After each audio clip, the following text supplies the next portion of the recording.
तर नमस्कार मित्रांनो, मी मनोज चौधरी तुम्हा सर्वांचं मराठी इंजिनिअरिंगमध्ये खूप खूप स्वागत करतो। तर आजच्या व्हिडिओमध्ये आपण काय बघणार आहोत, सी लँग्वेजमध्ये फॉर लूप म्हणजे काय, तर फॉर लूपलाच एंट्री कंट्रोल लूप सुद्धा म्हणतात। आता एंट्री कंट्रोल लूप का म्हणतात, तर फॉर लूपची जी कंडिशन असते ती स्टार्टिंगला चेक होते आणि जर ही कंडिशन ट्रू असेल तरच या फॉर लूपच्या बॉडीचं एक्झिक्युशन होतं, अदरवाइज स्टार्टिंगलाच त्या बॉडीचं एक्झिक्युशन होत नाही।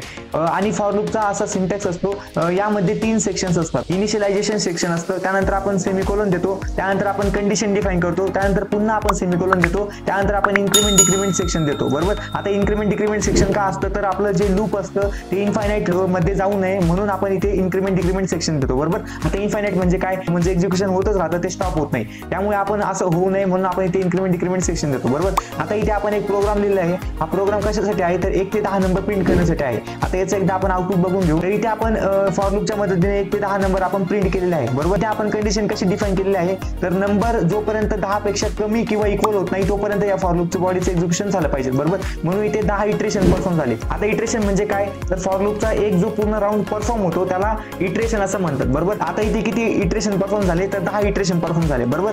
आता इथे पहिले इटरेशन कसं परफॉर्म होईल, तर नंबर व्हेरिएबल वरती आपण इथे 1 असाइन केला, बरोबर। मग आता इथे 1 लेस दॅन ऑर इक्वल टू 10 म्हणजे तो इक्वल नाहीये पण लेस आहे म्हणजे कमी आहे, बरोबर। म्हणून ही कंडिशन ट्रू झाली आणि इथे आपल्याला लगेच तो 1 नंबर प्रिंट झाला, बरोबर। त्यानंतर आपण त्या नंबर व्हेरिएबल वरती प्लस प्लस केलं म्हणजे काय, तर नंबरची व्हॅल्यू आता 1 ने प्लस झाली म्हणजे आता 2 झाली, बरोबर। मग इथे आता कंडिशन चेक होईल की 2 लेस दॅन ऑर इक्वल टू 10, बरोबर। मग आता 2 इक्वल नाहीये पण लेस आहे, बरोबर, म्हणून इथे 2 लगेच प्रिंट झाला। त्यानंतर इथे पुन्हा प्लस प्लस झालं म्हणजे नंबरची व्हॅल्यू आता किती झाली, तर 3 झाली, बरोबर। मग इथे आपण पुन्हा कंडिशन चेक झाली की 3 लेस दॅन ऑर इक्वल टू 10, बरोबर। मग इथे इक्वल नाहीये पण लेस आहे, बरोबर, म्हणून इथे 3 प्रिंट झाला पुन्हा। मग त्यानंतर पुन्हा इथे प्लस प्लस झालं, त्या आता नंबरची व्हॅल्यू किती झाली, तर 4 झाली, बरोबर। मग इथे पुन्हा कंडिशन चेक होईल की number less than or equal to 10 म्हणजे इक्वल नाहीये पण लेस आहे 4, बरोबर। मग इथे पुन्हा 4 प्रिंट झाला। त्यानंतर पुन्हा इथे प्लस प्लस झालं म्हणजे काय, आता नंबरची व्हॅल्यू किती झाली, तर 5 झाली, बरोबर।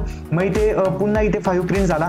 त्यानंतर इथे पुन्हा प्लस प्लस झालं म्हणजे नंबरची व्हॅल्यू किती झाली, 6 झाली। आणि इथे पुन्हा कंडिशन चेक झाली की 6 लेस दॅन ऑर इक्वल टू 10 आहे का, हो कंडिशन ट्रू आहे, त्यामुळे इथे पुन्हा 6 प्रिंट झाला। तर असंच सर्व इटरेशन होतील आणि लास्टला काय होईल, इथे 11 होईल। मग 11 लेस दॅन ऑर इक्वल टू 10 म्हणजे 11 हा लेस पण नाहीये आणि इक्वल पण नाहीये, त्यामुळे ही कंडिशन जी होईल ती फॉल्स होईल आणि या फॉर लूपचं एक्झिक्युशन स्टॉप होईल। म्हणून आपला प्रोग्रामचा आउटपुट कसं येईल, तर 1 ते 10 पर्यंत आपले नंबर आले पाहिजेत, बरोबर। हे बघा आपले असा इटरेशन परफॉर्म होईल 1 ते 10 पर्यंत नंबर आले। तर अशाच व्हिडिओ बघण्यासाठी लाईक आणि सबस्क्राईब करा आणि प्रोग्रामिंग लँग्वेज डिटेलमध्ये शिकायची असल्यास मराठी इंजिनिअरिंग YouTube चॅनलला व्हिजिट